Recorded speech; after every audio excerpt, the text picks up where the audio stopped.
مجھے 3-4 دن پہلے کسی نے ایک ڈرامے کا کلپ دکھایا. لوگ کہتے ہیں مفتی صاحب ڈرامے دیکھتے ہیں, میں ڈرامہ نہیں دیکھتا الحمدللہ, مجھے شوق ہی نہیں ہے ڈرامہ دیکھنے کا. تو لیکن کلپ دکھایا, مجھے خیال ہوا کہ میں اس پر بات ضرور کروں گا کہ کس طرح سے ڈراموں فلموں میں آپ کے گھر کے ماحول کو خراب کیا جا رہا ہے, عورت کو مرد کا باغی بنایا جا رہا ہے, بہو کو ساس کا باغی بنایا جا رہا ہے آزادی کے نام پہ. تو میں یہ بات اس لیے ریکارڈ کروا رہا ہوں, ان لڑکیوں سے کہتا ہوں خدا کی قسم یہ ڈرامے فلمیں تمہیں آزادی نہیں دلا رہے, تمہیں برباد کر رہے ہیں. یہ وہ ڈرامے کا کلپ یہ دکھایا, اب پوری بات تو مجھے معلوم نہیں. شوہر اپنی بیوی سے کہتا ہے کہ میری ماں سے معافی مانگ لو. کوئی اچھا کام کرے گا اگر یہ کلپ میرے اس کلپ کے ساتھ جوڑ کے چلا دے, اس ڈرامے کا کلپ بھی چلا دے اور یہ میرا کلپ بھی, پھر صحیح بات بنے گی. اگر کوئی کلپ چلا سکتا ہے نا چلا دے. شوہر بیوی سے کیا کہہ رہا ہے اپنی, کہ میری ماں سے معافی مانگو. بہو کہتی ہے کہ میں ساس سے معافی نہیں مانگوں گی, میری غلطی نہیں ہے. شوہر کھینچ کے ایک تھپڑ لگاتا ہے اپنی بیوی کو. سمجھ رہے ہو, شوہر کیا لگاتا ہے, کھینچ کے ایک تھپڑ. پھر اس کو خیال ہوتا ہے کہ شاید زیادہ لگا دیا میں نے, تو تھوڑا سا محبت سے بیوی کے کندھوں پہ ہاتھ رکھتا ہے, تو بیوی بھی اٹھا کے شوہر کو ایک لگاتی ہے زور سے تھپڑ. میں نے کہا اس پہ کمنٹس پڑھو کہ کمنٹس میں کیا ہے. کمنٹس سے لوگوں کی عکاسی ہوتی ہے. 99% پازیٹیو کمنٹس تھے کہ بیوی نے بالکل ٹھیک کیا ہے. بیوی نے کیا کیا ہے, بولو, ٹھیک کیا ہے. میں خواتین سے کہتا ہوں آپ کرو ایسا, شوہر تھپڑ لگائے نا آپ بھی لگاؤ تھپڑ, بالکل آپ کا رائٹ ہے.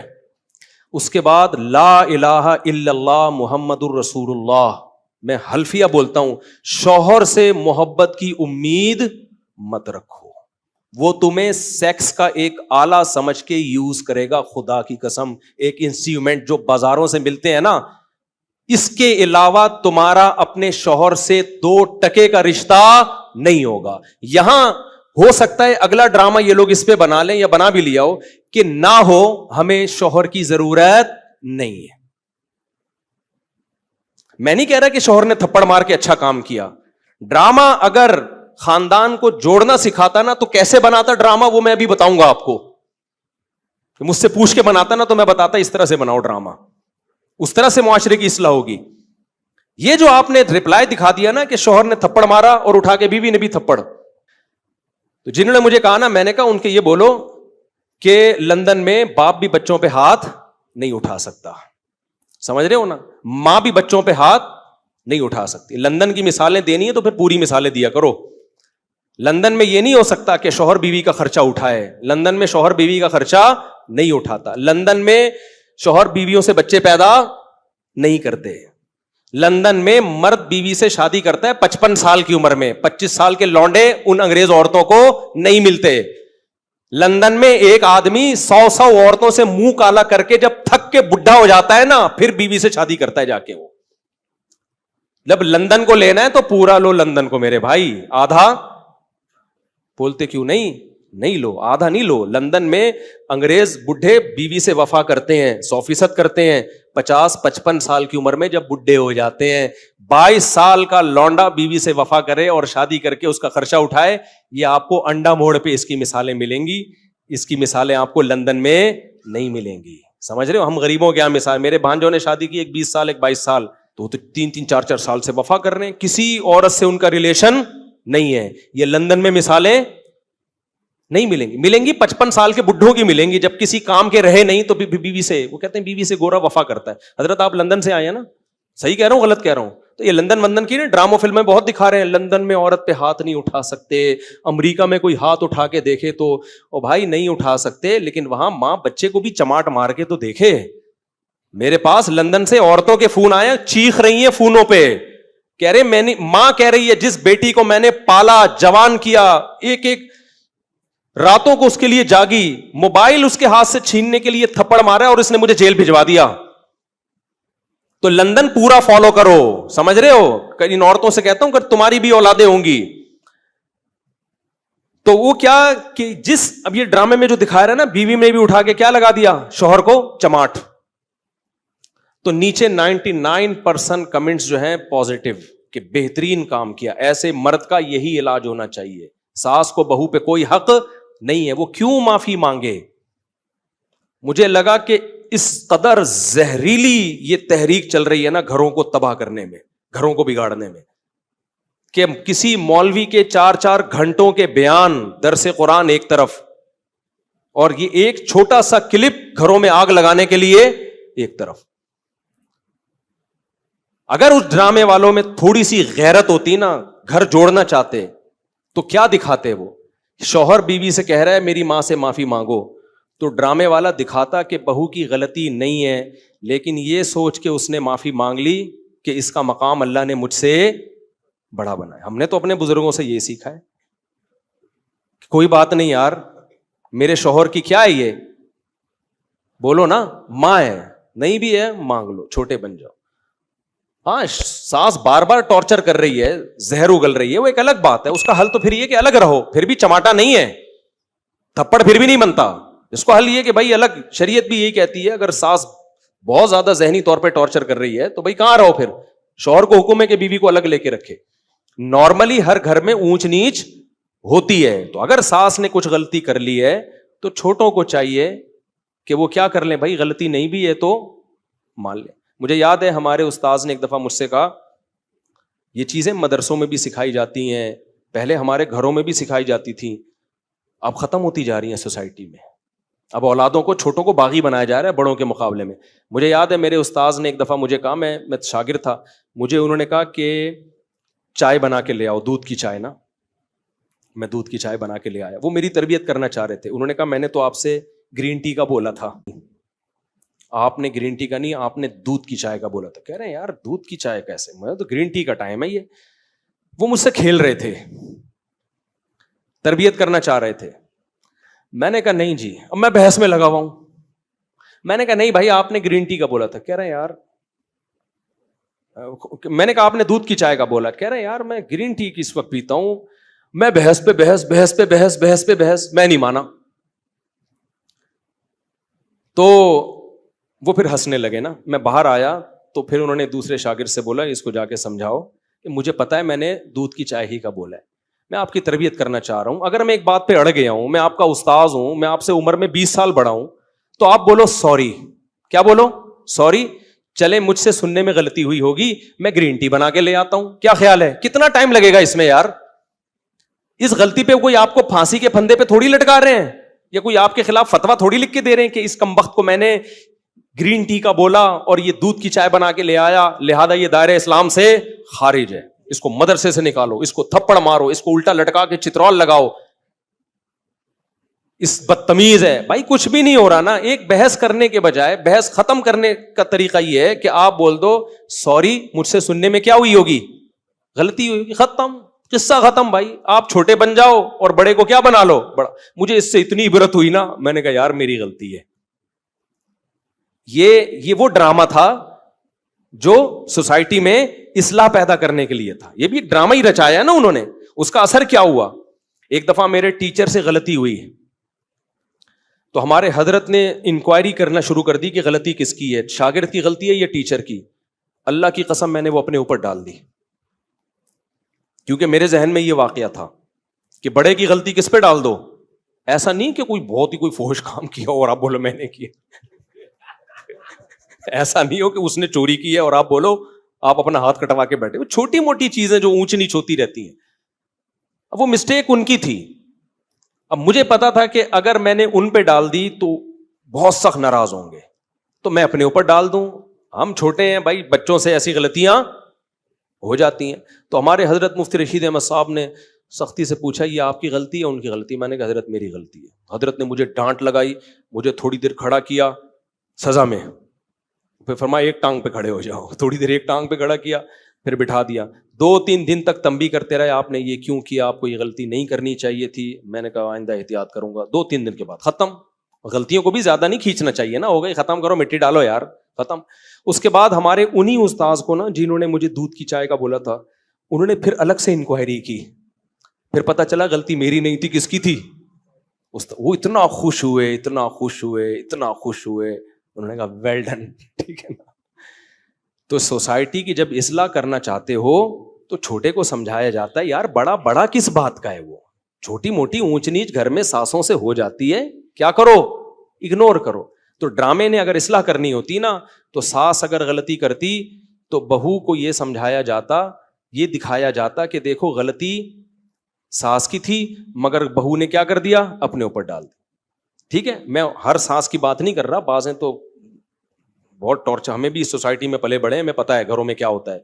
تو اگر زیادہ مسئلہ ہو رہا ہے تو پھر الگ رکھو, پھر بیوی کو ماں کے ساتھ رکھنا جائز نہیں ہے. اگر وہ بعض ساسیں پاگل کر دیتی ہیں بہوؤں کو, تانے دے دے کے ایسا مارتی ہیں نا, ایسے یعنی تانوں سے مارتی ہیں, ہاتھ سے نہیں مارتی.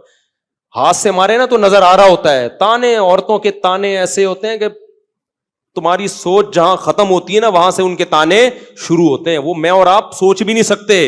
بہویں بھی دے رہی ہوتی ہیں, ساسیں بھی, نندے بھی, ان کی لڑائیاں ایسی ہوتی ہیں تم چنگیز خان کی لڑائیوں کو بھول جاؤ. تو اس لیے اگر ایسا کہیں ہو رہا ہے نا تو پھر الگ رکھو, الگ. اچھا, دوسرا کام یہ ہوتا, وہ ڈرامے میں یہ دکھایا جاتا کہ دیکھو پہلی بات یہ, پھر یہ دکھایا جاتا تو کتنا اچھا ہوتا کہ بھائی غلطی کون مان لے, بہو. اور اگر ایسا نہیں ہے کہ بہو غلطی نہیں مان رہی تو پھر یہ دکھایا جاتا کہ شوہر سمجھا رہا ہے, تھپڑ نہیں مار رہا. اس کو سمجھایا جاتا کہ اتنی سی بات پہ تھپڑ نہیں بنتا ہے. تو یہ جوڑ پیدا کرنے کا ذریعہ ہوتا. تیسرے اسٹیپ میں اگر شوہر نے تھپڑ مار بھی دیا, غلط کیا, تو ایسے موقع پہ ڈرامے میں اگر سوسائٹی کی اصلاح کرنا چاہتا نا تو ہرگز یہ نہیں دکھاتا کہ آگے سے رپلائی عورت نے کیا ہے. وہ یہ دکھاتا کہ خاندان کے بڑے شوہر کو لے کے بیٹھے ہیں کہ بیٹا اتنی بات پہ تھپڑ بنتا نہیں ہے, اس سے اصلاح نہیں ہوگی. تمہاری بیوی کے دل میں تمہاری ماں کی محبت پیدا ہونے کے بجائے اور نفرت پیدا ہوگی, کیونکہ عورت یہ کہے گی میرا شوہر جو مجھ سے نفرت کر رہا ہے, مجھے مار رہا ہے, وہ میری ساس کی وجہ سے. تو اس سے ساس بہو کے تعلقات اچھے نہیں ہوں گے, اس سے ساس بہو کے تعلقات کیا ہو جائیں گے, خراب. تو یہ دکھاتے کہ اس طرح سمجھایا جا رہا ہے. کوئی انسان کا بچہ ہوگا تو کھوپڑی میں اس کے آ جائے گا. اور اگر پھر بھی اس نے تھپڑ لگا دیا, اس طرح عورت کو, شوہر کو سمجھایا جاتا. اور عورت کو کیا سمجھایا جاتا کہ عورت مرد پہ کبھی بھی ہاتھ نہیں اٹھاتی. اس نے کیا, غلط کیا, ہم خاندان کے بڑے اس کو سمجھائیں گے, بٹھائیں گے کہ ایسا دوبارہ مت کرنا. بیٹا تمہارا حق نہیں بنتا کہ تم شوہر پہ ہاتھ اٹھاؤ. وہ سربراہ ہے. کبھی دیکھا کہ کسی نے سربراہ پہ ہاتھ اٹھایا ہو؟ اس کی کیا حیثیت رہے گی 2 ٹکے کی؟ سے سوائے طلاقوں کے کچھ بھی حاصل نہیں ہوگا. اور جب طلاق ہو کے یہ عورت جائے گی نا تو آپ کیا سمجھتے ہو, اس کو کوئی بہت اچھا آدمی مل جائے گا جو آئندہ کبھی ہاتھ نہیں اٹھائے گا اس کے اوپر؟ یہ تو پسند کی شادی تھی جس میں یہ ہو گیا. تو جب ثواب کی نیت سے شادی ہوگی, خالی صرف طلاق یافتہ سے کر رہا ہے, صرف ثواب کی نیت سے, اس کا کیا حال ہوگا؟ سوائے گھروں کو توڑنے کے, برباد کرنے کے کچھ بھی حاصل نہیں ہو رہا. مرد کبھی بھی برداشت نہیں کرتا کہ عورت اس کے اوپر ہاتھ اٹھائے, اس سے اس کے دل میں 2 ٹکے کی حیثیت نہیں رہتی. وہ پھر جان چھوڑائے گا, بولے گا ایک انسٹرومنٹ کے طور پہ استعمال کرو, ذمہ داریاں نہ اٹھاؤ اس کی. اور ہو رہا ہے, اس کا نقصان اینڈ میں عورت ہی کو ہونا ہے. تبھی جو خاندانی لوگ جو بیٹیوں کا گھر بساتے ہیں نا, وہ اپنی بیٹیوں کو ہمیشہ سمجھاتے ہیں بیٹا شوہر کی اونچ نیچ کو تم نے گھر بسانے کے لیے برداشت کرنا ہے. اپنا بتا رہے ہوتے ہیں کہ ہم نے برداشت کیا تو آج ہم لائف کو انجوائے کر رہے ہیں. یہ باتیں جو میں آپ سے کر رہا ہوں نا, صرف زبانی نہیں کر رہا, اپنے بچوں کے لیے بھی ہم نے یہی لا بنایا ہوا ہے. ہم بھی بیٹیوں والے ہیں, دامادوں والے ہیں, ہم نے بھی یہی لا بنایا ہوا ہے کہ تھوڑی اونچ نیچ ہو کوئی بات نہیں, آپ نے کیا کرنا ہے, آپ کی زندگی اپنے سسرال سے وابستہ ہے. شوہر کبھی غصے میں ہوتا ہے, کبھی نارمل موڈ میں ہوتا ہے, گھر بسانے کے لیے اونچ نیچ کو برداشت کرنا پڑتا ہے. یہ چیزیں دادیاں نانیاں سکھایا کرتی تھیں, اور آج میڈیا نے وہ ساری صدیوں کی تہذیب کی ایسی کی تیسی کر دی. یہ چند کلپ چھوٹے چھوٹے چل رہے ہوتے ہیں, ایسی آگ لگا رہے ہوتے ہیں سوسائٹی میں کہ ان کو پتا نہیں کہ ان کے اپنے گھر تو بسے نہیں ہوتے, ان کی اپنی زندگی کیا ہوتی ہے. ان کو نہ شوہر کی محبت ملتی ہے, ان کو نہ باپ کی محبت ملتی ہے, باپوں سے بدتمیزیاں اتنی کی ہوئی ہوتی ہیں کہ باپ بھی ان کو اپنی بیٹیاں نہیں سمجھ رہا ہوتا. یہ صرف میڈیا پہ آ کے ہوتے ہیں, باپ بیٹی میں اتنا اچھا ریلیشن, کیمرہ ہٹتے ہی وہ ریلیشن گیا تیل لینے, ٹھیک ہے نا, کیمرے کے بعد کوئی ریلیشن نہیں. ابے کیا ریلیشن ہوگا, پارک میں 2 بجے بیٹھی ہوئی ہے, باپ فون کر کے پوچھ نہیں سکتا کہ یہاں کیا کر رہی ہو 2 بجے, تو یہ کیا ریلیشن ہے؟ تو یہ سب ایسی کی تیسی کر دی ہے سوسائٹی کی. تو ایسے ڈراموں سے آپ کبھی بھی متاثر نہ ہو اور گھروں میں پابندیاں لگاؤ, اپنی بیٹیوں کو مت دکھاؤ, یہ بیٹیاں کل تمہارے گریبان میں ہاتھ ڈالیں گی. آپ کو یاد ہے ایک بول فلم آئی تھی, اس میں ایک غریب باپ دکھایا جس کی اتنی ساری بیٹیاں ہیں, کھانے کو روٹی نہیں ہے, تو بیٹی غصے میں باپ کو کیا کہتی ہے, جب کھلا نہیں سکتے تھے تو پیدا کیوں کیا ہے. کیا سکھا رہے ہو یار تم بیٹیوں کو یار. آپ کا کیا خیال ہے ہر گھر میں چولہا جلتا ہے؟ بہت سے گھروں میں غربت ہے. ان سب بچیوں کو باپ کے خلاف کھڑا کر دیا کہ نہیں کر دیا؟ سب بچیاں, ہزاروں لاکھوں بچیاں باپ کے گریبان میں ہاتھ ڈالیں گی, کم بخت جب کھلا نہیں سکتے تھے تو پیدا کیوں کیا ہے. کھلا نہیں سکتے تھے پیدا کیوں کیا. کیا ہر گھر میں روٹی ہوتی ہے؟ سب سے پہلے تو سیدہ فاطمہ پہ اعتراض ہوتا ہے, ہمارے نبی کے گھر میں 40 دن چولہا نہیں جلتا تھا. کیا ہمارے نبی کی بیٹی نے نبی سے یہ کہا کہ جب 40 دن چولہا نہیں جلتا, کھلا نہیں سکتے, تو اے اللہ کے رسول آپ نے نسل کیوں نہیں روکی, آپ نے پیدا کیوں کیا ہمیں؟ سب سے پہلے اعتراض تو وہاں جائے گا. غربت تو ہمارے ملک میں بہت ہے, تو سب یہ گریبانوں میں ہاتھ ڈالیں گے. آپ اس کو بتاؤ, ڈرامے میں فلم میں یہ دکھانا چاہیے تھا کہ بیٹا کھلا نہیں سکتا تھا, پھر بھی اللہ نے کھلا کے تجھے 6 فٹ کا بنا دیا ہے. اتنی بڑی کیسے ہو گئی بغیر کھائے؟ اور اتنا کھایا ہے کہ باپ کی آنکھوں میں آنکھیں ڈال کے بات کر رہی ہے. یہ جب زیادہ کھاتا ہے تو اس طرح بولتا ہے, کم کھانے والے میں اتنا کانفیڈینس نہیں ہوتا, بہت زیادہ کھایا ہے. اور پھر میں اگر فلم بناتا نا تو پھر میں یہ بھی بولتا اس کو, میں بولتا کہ بیٹا مجھ سے غلطی ہو گئی, میں کھلا سکتا نہیں تھی, پیدا کر دیا, لیکن اب اس غلطی کی تلافی ہو سکتی ہے. بندوق لو, مارو اپنے آپ کو ختم. بھائی ریورس بھی تو یہ عمل ہو سکتا ہے نا. کیا خیال ہے بھائی؟ آپ غلط پیدا ہو گئے نا, تو جو کام غلط ہوا ہے اس کو, بھائی آپ آگے نکل گئے, مڑنا آپ نے یہاں تھا, آپ نکل گئے تو یو ٹرن لیا جاتا ہے نا بھائی, 180 پہ واپس. تو آپ غلط پیدا ہو گئے, اب کھانے کو ہے نہیں, پیدا غلط ہو گئے آپ, تو کوئی بات نہیں ہے. تو آپ نہ پیدا ہوں, نہ پیدا ہونے کا مطلب کیا؟ ختم.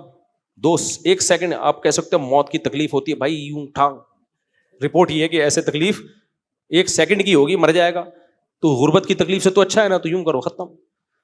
تو اگر کوئی بیٹی باپ کو یہ تانا دیتی ہے نا کہ جب کھلا نہیں کر سکتے تھے تو پیدا کیوں کیا, تو باپ کو چاہیے بیٹا مجھ سے غلطی ہو گئی, یہ بندوق ہے, یہ گولی ہے, میں اپنے سر پہ قتل نہیں لینا چاہتا, خود اپنے آپ کو مار دو, 2 منٹ کے اندر ختم.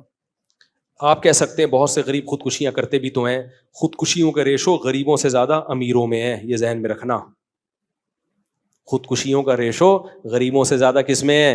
ان لوگوں میں ہے جن کی توندیں پھول بھری ہوئی ہیں. جو غریب خودکشی کرتے ہیں نا, وہ غربت کی وجہ سے نہیں کرتے, ان میں برداشت نہیں ہے. تو برداشت تو چاہے مالدار میں یا غریب کسی میں بھی نہیں ہوگی, تو وہ خودکشی کی طرف جائے گا. اور جن میں برداشت ہے وہ 40 دن بھی فاقوں میں گزار دیتے ہیں. ہم نے ایسے لوگوں سے میں ملا ہوں جو جیلوں میں بند تھے, کئی ہفتے کھانے کو نہیں ملا ان کو. وہ کہتے تھے کہ ہم ایسے بھوک سے تڑپتے تھے بھوک سے کہ کہتے ہیں ہمارے ساتھی کو ایک دفعہ بسکٹوں کا چورا نظر آ گیا. وہ نہیں بسکٹ کسی نے پنی پھینکی ہوئی تھی, کہہ رہے ہم نے وہ پنی اٹھائی اور چورے کو 2 حصوں میں ڈیوائڈ کیا. 2 بندے تھے جیل میں, بھوک سے کیا حال ہوگا. اور کہہ رہے ہماری یہ حالت تھی کہ یہ ہلا بھی نہیں جا رہا. چورے کے 2 برابر حصے کیے, ایک حصہ یوں کر کے کہتے ہیں میں نے زبان پہ رکھ کے کافی دیر تک چاٹتا رہا کہ نگلنا نہیں ہے فوراً, تاکہ تھوڑا ٹیسٹ آتا رہے. خودکشی بولو نہیں کی. تو جو نہیں کرنا ہوتا نا, ایسی بھوک میں بھی نہیں کرتا. اور جو کرنے والے ہوتے ہیں اتنی بڑی بڑی توندیں 1000 گز کے بنگلوں میں, اس کے بعد بھی پھنکے سے لٹکے ہوئے صبح دریافت ہوتے ہیں وہ. تو لوگوں کو غربت مہنگائی ختم کرنے کی کوشش کرواؤ, نسل روکنا اور اس طرح کی فلمیں بنانا اور بیٹیوں کو باپ کے خلاف بدتمیز بنانا, ان چیزوں پہ لوگوں کو مت لے کر آؤ. اور آئندہ کوئی ایسا کلپ دکھائے نا کہ شوہر نے بیوی کو تھپڑ مارا, بیوی نے بھی جواب میں تھپڑ مارا, اس پہ نیگیٹو کمنٹس کیا کرو, پازیٹیو کمنٹس نہ کیا کرو. کیونکہ آج یہ ڈرامے والے یہ دکھا رہے ہیں نا کہ شوہر نے بیوی کو تھپڑ مارا, بیوی نے بھی مارا. کل پتہ ہے یہ کیا دکھائیں گے کہ باپ نے بیٹے کو تھپڑ مارا, جواب میں بیٹے نے بھی باپ کو تھپڑ مارا. اس پہ بھی لوگ کلیپنگ کر رہے ہوں گے, ویل ڈن. ابھی چونکہ اتنے ماڈرن ہم ہوئے نہیں ہیں, لیکن اس ماڈرنزم کی طرف ہمارا میڈیا ہمیں آہستہ آہستہ لے کے جا رہا ہے. تو کل یہ بھی ابھی سوسائٹی اس کو ایکسیپٹ نہیں کر رہی, کل اس کو بھی ایکسیپٹ کرے گی اور بولے گی باپ نے تھپڑ مارا تو بیٹا اور باپ کے ایک جیسے رائٹ ہیں. انگریزوں کے ایک جیسے رائٹ ہوتے ہیں, کوئی فرق نہیں ہوتا, لہٰذا بیٹے نے بھی تھپڑ مارا. پھر کل دکھائیں گے ماں نے بیٹی کو تھپڑ مارا, بیٹی نے بھی کھینچ کے تھپڑ مارا, لوگ کلیپنگ کریں گے, ویل ڈن, ایسی ماں کے ساتھ ایسا ہی ہونا چاہیے. پھر دکھائیں گے ٹیچر نے, ہمیں تو کالج میں بھی ہم نے ٹیچروں سے تھپڑ کھایا ہے, ہمارے تو ذہن میں بھی نہیں, میں کالج میں تھا میرے ٹیچر نے مجھے تھپڑ مارا تھا, ذرا سی بات پہ مارا, غلط کیا, نہیں مارنا چاہیے تھا, لیکن ہمارے ذہن میں تصور بھی نہیں کہ ہم بھی ٹیچر پہ ہاتھ اٹھائیں. اگر اٹھا لیتے, میں سمجھتا ہوں موت تک سکون نہیں ملتا, اب تک ضمیر ملامت کرتا کہ یار میں نے کیا ہے, ٹیچر پہ ہاتھ اٹھایا, بے سکون ہو جاتا کہ نہیں. جب تک اس کے پاؤں میں گڑ گڑا کے معافی نہ مانگ لیتا ہمیں سکون نہیں ملتا. ایک مقام ہے مرتبہ بھائی, اس نے غلط کیا, بلا وجہ تھپڑ مار دیا, لیکن ہم تھپڑ کیسے مارے, ہم یہ کیسے ہو سکتا ہے یار اپنے ٹیچر پہ ہاتھ اٹھ کے. لیکن کل میڈیا دکھائے گا کہ ٹیچر نے اسٹوڈنٹ پہ تھپڑ مارا, اسٹوڈنٹ نے کھینچ کے ٹیچر کو, اور کمنٹس میں کیا ہوگی, کلیپنگ. ابھی صرف میاں بیوی کے رشتے کو توڑ رہے ہیں یہ لوگ, کل باپ بیٹے کے رشتے کو بھی توڑیں گے, ماں بیٹی کے رشتے کو بھی توڑیں گے, ساس بہو کے رشتے کی تو ایسی کی تیسی پہلے ہی کر چکے ہیں, کچھ مذہبی اسکالر بھی ان کی باتوں میں آ گئے ہیں. پھر آہستہ آہستہ بہن بھائیوں کے رشتے کو توڑیں گے, پھر آہستہ آہستہ یہ چچا بھتیجے کو, ماموں بھتیجے بھانجوں کے رشتے کو توڑیں گے. پھر پتہ ہے صرف ایک رشتہ انسان کا رہ جائے گا, وہ ہوگا کتا, جو گورے کا ہے. گورے کو, کتے کو ہلکا مت سمجھو, یہ کتا گورا جو کتا لے کے گھومتا ہے, خدا کی قسم یہ بہت سارے میسیجز لے کے گھوم رہا ہوتا ہے. وہ بتا رہا ہوتا ہے کہ مسلمانوں ہوش کے ناخن لو, اگر تم نے بر وقت شادیاں نہیں کی, بچے پیدا نہیں کیے, بڑے چھوٹوں کا ادب نہیں کیا, اپنے خاندانی نظام کو نہیں بچایا, اپنی روایات کو نہیں بچایا, تو تمہیں جو محبت باپ سے ملنی چاہیے تھی وہ بھی کتے سے ملے گی, جو محبت ماں سے ملنی چاہیے تھی وہ بھی کتے سے, جو پوتے نواسوں سے ملنی چاہیے تھی اس کا آلٹرنیٹ بھی کتا, جو بہن بھائیوں سے ریلیشن ہونا چاہیے تھا وہ ریلیشن بھی تمہیں کہاں سے ملے گا, کتا. تو ہر چیز کی ذمہ داری کتا اٹھائے گا. میرے بھائی ایک کتے پہ اتنا بوجھ مت ڈالو, اتنا بوجھ مت ڈالو. تمہیں میری باتیں مذاق لگ رہی ہیں, کاش یہ باتیں کھوپڑی شریف میں بیٹھ جائیں کسی طریقے سے. ہم چیخ رہے ہیں, عمل کر کے دکھا دیا بھائی, ہم تو بدعمل لوگ ہیں, لیکن اس میں ہم نے شادیاں بھی کر کے دکھا دی, بچے بھی پیدا کر کے ولاگ میں دکھا, اس لیے مجھے شوق نہیں ہے بچے دکھانے کا, اس لیے دکھا دیے کہ یار ہم بھی تو ہیں نا. لوگ کہتے ہیں تمہارے پاس پیسہ ہے, ابے جب ہماری شادیاں تھیں ہمارے پاس پٹپٹی بائک تھی پرانی سی, میں نے 6 مہینوں کی قسط پہ ایف ایکس خریدی تھی پچکی ہوئی, اس وقت میری 3 بیویاں تھیں, سمجھ رہے ہو, اور 10-11 بچے تو اس وقت بھی تھے. یہ تو بعد میں سستی کا شکار ہوا ہوں میں, اس وقت بھی ہم اسی طرح خوش تھے الحمدللہ, اور ہمارے کوئی اعمال تھوڑی ہیں جس کی وجہ سے ہم خوش ہیں, کوئی اتنے نیک آدمی تھوڑی ہیں, یہ تو بس ایک فطرت سے بغاوت نہیں کی ہم نے. تبھی مجھے ڈر لگتا ہے کہ یہ استدراج نہ ہو, اللہ کی طرف سے ڈھیل نہ ہو. تو اتنا کچھ بتا دیا, 20 سال سے میں یہ چیخ رہا ہوں کہ نسل بچاؤ, بچے پیدا کرو, عورت کو گھر کا ہاؤس وائف بناؤ. اب یہ کتنی بڑی میڈیا میں ایک بحث چل رہی ہے, اگر آپ ہاؤس وائف ہیں تو آپ یوں کریں. ابے وائف ہوتی ہاؤس ہے, ہاؤس میں ہے, ہاؤس کے باہر جو ہے وہ وائف کہاں رہی, پھر نہیں آئی میرا خیال ہے بات. وائف کا مطلب ہی ہاؤس وائف ہی ہے بھائی, جو ہاؤس میں نہیں ہے تو پھر ہاؤس نہیں, وہ ہوٹل ہے. رات کو میاں بیوی کی ملاقات ہوتی ہے, وہ ہوٹلوں میں بھی ہو جاتی ہے, ٹھیک ہے نا. نہیں آئے گی سمجھ میں, خدا کی قسم بہت مشکل ہے سمجھانا. ہاؤس وائف, یہ وائف کا جو لفظ ہے نا, اس میں ہاؤس گھسا ہوا ہے, یہ وائف سے الگ نہیں ہو سکتا. وہ پوری وائف ہے ہی نہیں جو ہاؤس وائف نہیں ہے بھائی, وہ آدھی وائف ہے آدھی کچھ اور ہے, وہ تو وائف کہاں ہوئی پھر وہ. تبھی دیکھو عربی میں بیوی کو اہل بیت کہا جاتا ہے, اہل بیت. اہل بیت کا مطلب پتہ کیا ہے, بیت گھر کو کہتے ہیں, اہل والا, اہل المال مال والا, اہل کتا کتا والا. اب یہ بھی آ گیا نا مارکیٹ میں. آپ لوگوں سے یوں ملا کرو, پوچھا کرو آپ کتے والے ہو یا بیوی بچے والے ہو, یعنی آپ کا کانسیپٹ کیا ہے, کہ مال کما کے بڑھاپے میں کتا رکھنا چاہیے, یا بچپن میں جلد شادی کر کے بالغ ہو کے جلد شادی کر کے بیوی بچے پالنے چاہیے, اس طرح سے پوتے نواسے پالنے چاہیے, یا کتا. یہ اب ایک کانسیپٹ کو سوسائٹی میں لے کر آؤ کہ 2 کانسیپٹ چل رہے ہیں. ایک گورے کا کانسیپٹ, وہ کیا ہے, کتے والا. سارے گورے ایسے نہیں ہوتے, لوگ نیچے کمنٹس کر رہے ہوتے ہیں نہیں وہاں بھی بڑی بڑی فیملیاں, میں مجھے پتا ہے بڑی بڑی وہاں بھی فیملیاں ہیں, لیکن آہستہ آہستہ مارکیٹ سے کیا ہو رہی ہیں, شارٹ. ہیں ابھی بھی وہاں بھی خاندانی لوگ بھی ہیں, ایسا نہیں ہے, ہم اتنے بیوقوف ہیں نہیں جتنا آپ ہمیں سمجھتے. لوگ کہتے ہیں ایک ہفتہ مفتی صاحب امریکہ رہ کر آئے ہیں, رپورٹیں ایسے پیش کر رہے ہیں جیسے پوری زندگی امریکہ میں گزری ہو. بھائی ہم امریکہ ایک ہفتہ رہے ہیں, لیکن گوروں کے ملکوں میں ایک ہفتہ نہیں رہے, بہت سارے ملکوں میں بہت دفعہ بہت سارے ہفتے رہے ہیں. تو کلچر سب کا کیا ہے, گھروں کے اندر کی پوزیشن سب کی ایک جیسی ہے, چاہے آسٹریلیا ہو, چاہے جاپان ہو, چاہے امریکہ ہو, چاہے ہانگ کانگ ہو. نہیں آ رہی میرے خیال ہے کھوپڑی میں بات. تو اس لیے تو وہ کیا کہہ رہا تھا میں, باتیں ادھر ادھر بہت ہو رہی ہیں یار, آج بہت ہی اوٹ پٹانگ قسم کا بیان چل رہا ہے, یعنی اوٹ پٹانگ کا مطلب کوئی بے ترتیبی سے چل رہا ہے, اس کی وجہ سے یہ سب کچھ ہو رہا ہے. آپ کو دیکھ کے مجھے احمد یاد آ رہا ہے, تو ناراض نہیں ہوئیے گا, مذاق کر رہا ہوں. تو کیا کہہ رہا تھا میں ابھی, جو آخری بات چل رہی تھی وہ تو ہو گئے نا, کتے سے پہلے کیا بات چل رہی تھی؟ ہاں اہل بیت کی بات کر رہا تھا نا, کہ وائف تو ہوتی ہی ہاؤس ہے بھائی. ہاؤس کا لفظ وائف کی ڈیفینیشن میں گھسا ہوا ہے. تو اب دیکھو عربی میں گھر والوں کو اہل بیت کہا جاتا ہے, بیوی کو. تبھی قرآن کہتا ہے نا انما یرید اللہ لیطہرکم اہل البیت, اے اہل بیت اللہ چاہتا ہے تمہیں ہر برائی سے پاک کر دے. تو یہاں اہل بیت سے نبی کی بیویاں مراد ہیں. تو بیویوں کو اللہ نے کیا کہا, اہل بیت. اہل مانا والا, بیت مانا گھر, تو اہل بیت گھر والا یا گھر والی. تو عربی میں بیوی کو کہتے کیا ہیں, گھر والی. اس کا مطلب گھر والی اور بیوی ایک ہی چیز کے دو نام ہیں, سمجھ رہے ہو. اسی طرح اردو میں بھی گھر والی کہتے ہیں. یار میرے گھر والے منع کر رہے ہیں, کہتے ہیں نا گھر والے, تو مطلب وہ جو گھر میں رہتے ہیں, وہ بیوی اور چھوٹے بچے رہتے ہیں گھر میں. بڑے بچے تو نکل جاتے ہیں, کوئی امریکہ کوئی جاپان, کہاں چلے جاتے ہیں. تو اگر وہ گھر والی ہی نہیں ہے تو پھر اٹ مینز وہ بیوی ہونے کا اس میں عنصر ہے ہی نہیں. اس لیے بھائی گھریلو عورتوں سے نکاح کیا کرو میرے بھائی جان, سمجھتے ہو. مت متاثر ہو ان لبرل اور سیکولر لوگوں کے نعروں کے. یہ بزبان حال کہہ رہے ہوتے ہیں خود تو ڈوبے ہیں صنم, تم کو بھی لے ڈوبیں گے. یہ نہ عورتوں کے حقوق کے علمبردار ہیں, نہ مردوں کے حقوق کے علمبردار ہیں. ان کے پاس نہ عورت کے حقوق ہیں نہ آدمیوں کے حقوق. یہ سب کے حقوقوں کی ایسی کی تیسی کر دی.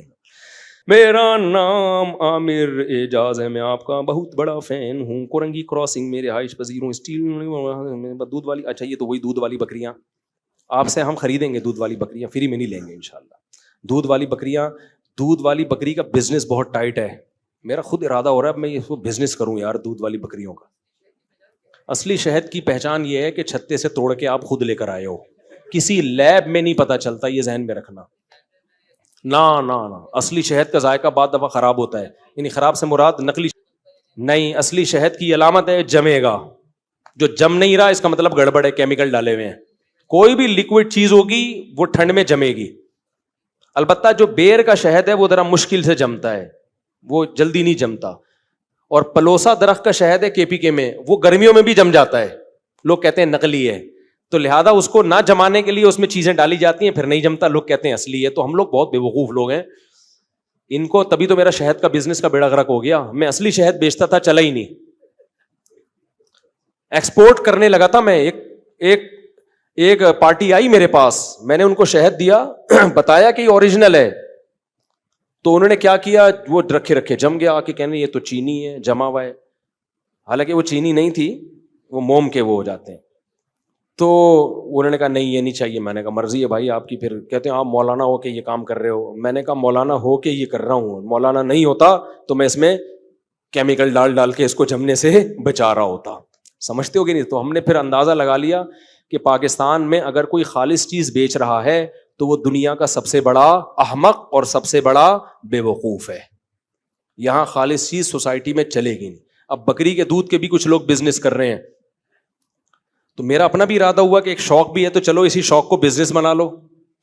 اب بکری کے دودھ میں کیا ہوتا ہے, خالص دودھ اگر آپ بیچو گے نا تو کسی دن دودھ تھوڑا سا گاڑھا آئے گا, کسی دن دودھ تھوڑا سا پتلا آ جائے گا, کسی دن دودھ میں تھوڑی پیاز کی مہک آ رہی ہوگی, آپ نے بکری کو پیاز کھلا دیا اس دن, کسی دن دودھ میں کچھ اور آ رہا ہوگا. لوگ کہیں گے یہ کیا ہے. میں نے گائے پالی تھی نا, بزنس کی نیت سے نہیں پالی تھی, گھر کی گائے تھی, لیکن گھر میں اتنا دودھ تو میں استعمال نہیں کر سکتا تھا, 4-5 کلو گھر میں چلا جاتا. باقی ہم نے کہا چلو محلے والوں کو بیچ دو. بغیر پروفٹ کے بیچ رہا تھا میں, کوئی پروفٹ نہیں رکھے. اس میں شکایتیں آ رہی ہیں, حضرت آج کا دودھ تو بالکل سفید سفید تھا, حضرت آج کا دودھ میں تو پیلا پن بہت آ رہا ہے, حضرت اس دن ہم نے دودھ کو بوائل کیا تو اتنی موٹی ملائی تھی, آج دودھ کو بوائل کیا تو ملائی ہے نہیں. بیٹھ کے وضاحتیں ہی دیتے رہو. بھائی گائے اپنی مرضی سے دودھ دیتی ہے, کمپنی کی مرضی سے دودھ نہیں دیتی. کبھی گرمی زیادہ ہوگی, اس نے کم کھایا ہے, یا کبھی ایسی گھاس کھا لی اس میں فیٹ کم بنا ہے تو کم ملائی ہوگی. کبھی کچھ, کبھی آرگینک چیزیں اسٹیبل نہیں رہتی, ایک جیسی کبھی بھی نہیں رہتی ہیں. یہی اس کے خالص ہونے کی علامت ہے. کمپنیاں کیا کرتی ہیں, اب شہد کی کمپنیاں کیا کرتی ہیں, آپ ان کا شہد پوری دنیا میں کہیں سے بھی لے لو, ایک ہی جیسا ٹیسٹ ہوگا اور ایک ہی فارم میں ہوگا. وہ وجہ کیا, وہ میں نہیں کہہ رہا ان میں ملاوٹ کرتے ہیں, وہ میں کسی پہ الزام نہیں لگا رہا, وہ مشینیں چلا کے ان کا پانی سک کر لیتے ہیں شہد میں, تاکہ اس میں جو سیلان ہے, بہاؤ ہے, وہ کم ہو جائے. تو کچھ نہ کچھ کرتے ہیں تاکہ ایک ٹیسٹ کو مینٹین رکھا جا سکے. آرگینک چیزوں کا ٹیسٹ ہمیشہ ایک جیسا بولو نہیں ہوتا. شہد جب بھی اتارو گے نیا ذائقہ ہوگا, کبھی پتلا شہد نکلے گا, کبھی گاڑھا شہد نکلے گا, کبھی تھوڑا وائٹ کلر کا ہوگا, کبھی تھوڑا ڈارک کلر کا ہوگا. اس طرح سے بزنس نہیں ہو سکتا. شہد میں بھی ہمارے ساتھ یہی ہوا, وہ شہد لے کے جا رہا ہے, یہ تھوڑا ڈارک کلر کا آ رہا ہے, مفتی صاحب پچھلے سال تو بڑا لائٹ چمکتا ہوا کلر تھا, اب تھوڑا ڈارک کلر ہے. بس وہی نا, کس درخت پہ ہے, کس موسم میں ہے, کون سے پھول اس نے چوسے ہوئے ہیں, مکھی کا موڈ ایک ایسا تھا, یہ سب چیزیں ڈیپینڈ کرتی ہیں. گائے کا موڈ ہوتا ہے تو دودھ دبا کر دیتی ہے, موڈ نہیں ہوتا تو دودھ کی کوالٹی گرا دیتی ہے وہ. اب گائے کا موقع میں لطیفے سناؤں گا گائے کو بٹھا کے اس کا موڈ صحیح کرنے کے لیے. تو میں نے لوگوں سے بولا, بھائی یہ ہماری گائے کا دودھ ہے, میرا کوئی بزنس نہیں ہے, یہ آپ نے لینا ہے لو, ورنہ پتلی گلی سے نکلو, ملاوٹ کوئی نہیں ہو رہی ہے اس میں, آگے دیکھ لو. لیکن لوگوں کو نہیں سمجھ میں آتا بھائی, خالص چیز پبلک کی کھوپڑی میں. دودھ کو پہچانتے ہیں موٹی ملائی سے, موٹی ملائی ہے یہ خالص ہے. حالانکہ جتنی زیادہ بلائی ہوگی وہ دودھ صحت کے لیے اتنا ہی زیادہ نقصان دہ ہے. اس کا مطلب اس میں منرلز نہیں ہے, اس میں فیٹ بہت زیادہ ہے. جب گائے کو, بھینس کو آپ گھاس کھلاؤ گے نا, دودھ کی کوالٹی اچھی ہوگی صحت کے لحاظ سے, ملائی کم ہو جائے گی. جب آپ اس کو وہ پتہ نہیں کیا کہتے ہیں ونڈے, اس کو پتہ نہیں کیا کیا چاکلیٹیں کھلاؤ گے نا. ہمارا ایک دوست ہے, وہ دودھ گائے پالتا بھی ہے اور دودھ بیچتا بھی ہے. وہ گائے کو کیک کھلاتا ہے, شام کو بیکری کا جتنا سامان ہے وہ لے کے اپنی گائے کو کھلاتا ہے. کہتے اس سے دودھ بہت اچھا آتا ہے. کیک کھا کے گائے اچھا دودھ دے سکتی ہے, لیکن ہوتا کیا ہے, میٹھا دودھ نکلتا ہے, فیٹ بہت زیادہ, لوگ اسی سے دودھ خریدتے ہیں. یار اس کے دودھ کی کوالٹی بڑی شاندار ہے, گاڑھا دودھ ہے, اتنی موٹی ملائی, اور ایسا میٹھا کہ چینی ڈالنے کی ضرورت ہی نہیں. اور ہماری گائے گھاس کھا کے دودھ دے رہی تھی. یہ کیا ہے مفتی صاحب, باتیں تو بڑی اچھی کرتے ہیں لیکن مفتی صاحب کی گائے دودھ اچھا نہیں دیتی, کیونکہ گائے کی نیچرل غذا گھاس ہے میرے بھائی. کیک اور چاکلیٹیں نہیں ہے. وہ میٹھا دودھ دے دے گی, ملائی بھی ہوگی, تو وہ خود ہی تھوڑے دنوں میں پھول کے کپا بنے ہوئے ہوگے, گھی کا ڈبا بنے ہوئے ہوگے, دودھ کی کوالٹی تھوڑی رہے گی وہ. تو اس لیے پاکستان میں ہمارا تجربہ یہ ہے, میں نے بھی بزنس کیے ہیں, ایسا تھوڑی بہت سارے بزنس کر کے بیٹھا ہوا ہوں میں. اندازہ ہو گیا یہاں صحیح چیز, یہاں جھوٹ بول کے مال بیچنا آسان ہے, سچ بول کے مال بیچنا مشکل. سچ بول کے شادی کرنا یہاں بہت مشکل ہے. آپ بولو میری اتنی آمدن ہے اور میری پہلے سے ایک بیوی موجود ہے, دوسری بیوی کو میں یہ گھر دوں گا, نہیں ہوگی کبھی بھی شادی. سچ بول کے کام کرو گے یہاں کچھ بھی نہیں ہوتا. تو یہاں سچ کی ویلیو نہیں ہے, کیا کریں, سوسائٹی اس طرح کی. کچھ لوگ ہیں عقل مند ابھی بھی الحمدللہ. تو اس لیے میں آپ کو ترغیب دے رہا ہوں کہ اگر کوئی کاروبار کرنا ہے نا, اس وقت بکری کے دودھ کا بزنس جو ماہرین ہیں وہ کہہ رہے ہیں بہت ٹائٹ چل رہا ہے, تو شاید چل جائے.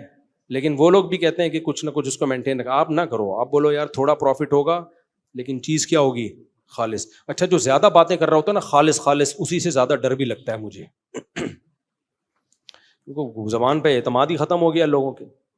ابھی ایک صاحب نے, ایک حکیم تھے, 2 نمبر حکیم, اللہ ان کی مغفرت فرما دے تو زیادہ اچھا ہے. مغفرت مردوں کے لیے کی جاتی ہے نا دعا, تو ویسے تو وہ زندہ ہیں.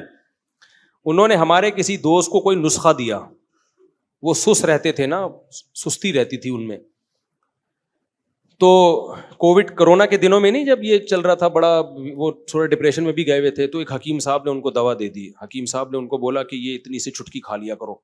تو اب وہ کھاتے تو بڑے فٹ فاٹ ہو جاتے ہیں نا, چل رہے ہیں, پھر رہے ہیں, دوڑ رہے ہیں, بھاگ رہے ہیں. مجھے بھی انہوں نے لا کے وہ دوا دے دی. سب آپ کے بھی بیانات ہوتے ہیں اور اتنا, اور اس دوا کا نام ہی انرجی بوسٹر, ڈبے پہ لکھا ہوا تھا انرجی بوسٹر. میں نے کہا میں نہیں کھاؤں گا بھائی, میں نہیں کھاؤں گا, ہمیں کیا پتا اس میں کیا ہے. یا تو 100% حکیم پہ اعتماد ہو, ورنہ میڈیکل دواؤں میں کم از کم یہ تو پتا ہوتا ہے نا کہ یہ کیا ہے اس کے اندر. اس میں مجھے پتا کیا, میں نے کہتے ہیں نہیں بہت زبردست حکیم ہے وہ 2 نمبر نہیں ہے. میں نے کہا بھائی پاکستان میں کسی پہ اعتماد کرنا بڑا مشکل کام. میں نے کہا ہم اپنی صحتوں کو ایسے برباد نہیں. اس نے کہا نہیں, جتنا بھی سست ہو آدمی, تھکاوٹ ہوتا ہے نا, کچھ لوگ ڈرنک پی لیتے ہیں تو تھکاوٹ دور ہو جائے, کافی پی لیتے ہیں, چائے پی لیتے ہیں, وہ پھر بھی سمجھ میں آتا ہے کہ اس کا پتا ہے کہ اس کے سائڈ افیکٹ کیا ہیں, فائدے کیا ہیں. میں نے کہا اس کا کیا پتا ہمیں. 2 سال تک نا وہ جب تھکے ہوئے ہوتے ایک چمچ لیتے گرم پانی کے ساتھ, اور پھر اپنے دفتر جاتے, بھاگتے دوڑتے, جیسے کوئی سٹا لگا کے نہیں چلا جاتا. کہتے بڑی طاقت آتی ہے اس سے. جم جانے سے پہلے بھی کھا رہے ہیں نا, جم جا رہے ہیں پھر جناب دولے شولے بنا رہے ہیں. کہہ رہے حکیم 1 نمبر ہے. حکیم کہہ رہا ہے اللہ کی قسم کچھ بھی نہیں ہے اس میں, کوئی 2 نمبر ہی نہیں ہے. میں نے ان سے کہا اس کا لیب ٹیسٹ کرواؤ. میرے کہنے پر نا جب بہت زیادہ 2 سال تو انہوں نے کھائی, میں نے بہت زیادہ اصرار کیا نا کہ یار لیب ٹیسٹ کرواؤ. کروایا تو اسٹرائڈ نکلا اس کے اندر. اب انہوں نے حکیم کو جا کے پکڑا, یار تم ہمیں اسٹرائڈ کھلا رہے ہو. کہہ رہے اللہ کی قسم میں نہیں ڈالتا, اصل میں کچھ اجزاء میں دکان سے خریدتا ہوں, شاید وہ ڈال دیتے ہوں. میں نے کہا اس کمبخت سے پوچھو کہ پھر تو اتنا کانفیڈنٹلی کیوں کہہ رہا ہے کہ اس میں کوئی نقصان دہ چیز نہیں ہے. جب تو کہیں اور سے بھی کچھ چیزیں خرید رہا ہے تو آپ بولو میں کچھ نہیں ڈالتا. بھائی باہر سے کچھ چیزیں میں خریدتا ہوں, شاید اس میں ڈل جاتا, یہ بول دو نا. صاف بات کرنے کا ہماری سوسائٹی میں رواج نہیں ہے, ہر آدمی گھماتا ہے بات کو. تو اس لیے بھائی بہت مشکل ہے پاکستان میں کسی پہ اعتماد کیا جائے. گوروں میں یہ ایک اچھی چیز ہے, کتے پالتے ہیں مگر جھوٹ نہیں بولتے یار. وہاں کوئی چیز خرید رہے ہو تو اس کا مطلب ہے جو لکھا ہوا ہے وہی ہے. میں کتنا باہر جا کے کھانے کھاتا ہوں, بیمار نہیں ہوتا. یہاں آتے ہی ہمارے مسالے وہاں بین ہیں. اس پہ بھی لوگوں نے اعتراض کیا کوئی بین نہیں ہے, یہ کمپنیوں کے مسالے تو جا رہے ہیں. بھائی یہ کمپنیوں کے مسالے جا رہے ہیں وہاں بھی, لیکن یہ والا فارمولا نہیں ہے. کمپنیوں کے نام تو یہی ہے, فارمولا کیا ہے, ریسیپی چینج ہے, فارمولا چینج ہے. یہاں کچھ اور ہے, وہاں کچھ اور ہے. یہاں ٹیسٹ, بریانی کا ڈھکن جب ہٹاتے ہو نا دیکھ سے, ایک دم تو خوشبو کے جھونکے آتے ہیں, یہ باہر کی بریانیوں میں نہیں ہے. تو یہ جو جھونکے آ رہے ہیں نا, یہ کچھ اور ڈالا ہوا ہے اس کے اندر. اتنا دھوکا, اتنا دھوکا, اتنا دھوکا, تمہاری صحتوں سے کھیل رہے ہیں. مت کرو. مسالے بھی مت کھاؤ باہر کے. یہ لونگ, کالی مرچ اور یہ ساری چیزیں لا کے نا نیٹ پہ سرچ کر لو, ریسیپیز آج کل مل جاتی ہیں. تو نیٹ پہ گھر والوں سے بولو بھائی بریانی مسالہ خود گھر میں بناؤ, تکا مسالہ خود آپ تجربہ کر کے دیکھو. اللہ کی قسم آپ گھر میں وہ مسالہ بناؤ, آپ کھاؤ, پیٹ خراب نہیں ہوگا. باہر کا پیکنگ کا بہت اچھی کمپنی کا مسالہ لاؤ گے, کچھ نہ کچھ فرق پڑے گا آپ کے پیٹ میں. اور اگر نہیں پڑ رہا تو اس کا مطلب تم گندگی کے عادی ہو چکے ہو. ایک بھنگی اگر ایک گٹر سے ڈبکی لگا کے دوسرے گٹر سے نکلتا ہے, اسے کچھ بھی نہیں ہو رہا, تو یہ نہیں ہے کہ امیون سسٹم بہت اسٹرانگ ہے. بھائی اس کو عادت ہو گئی ہے. کس کی؟ اس بیچارے کا تو مجبور ہے وہ. شریف, ایک شریف نہیں کہنا چاہیے, ایک صفائی پسند آدمی اگر گھسے گا تو بیمار ہو جائے گا وہ. تو یہ جو آپ اگر ان مسالوں کو کھا کے خراب نہیں ہو رہا نا پیٹ, تو یہ اس کی علامت نہیں کہ آپ بہت عظیم انسان ہیں. یہ مسالے ٹھیک ہیں, یہ اس کی علامت ہے کہ آپ کو گندگی کی عادت پڑ چکی ہے. بہت ہو گیا یار, میں بھی انسان کا بچہ ہوں. کچھ آپ قیامت کے دن درجہ بندی کی جائے گی, لوگوں عمل بتاؤں گا, کسی دن لمبا بیان ہے اس کے اوپر. جلدی بہت زیادہ ٹائم ہو گیا ہے. یہ وہی بکری والا, بکری پالو, بزنس کرو, مزہ نہ آئے پیسے واپس آرگینک چیزیں کھلاؤ لوگوں کو. مفتی صاحب اسلام فرض واجب حکام کیا ہے, بتاؤں گا, پورا بیان ہے یار, یہ تو معاشرتی علوم کا پورا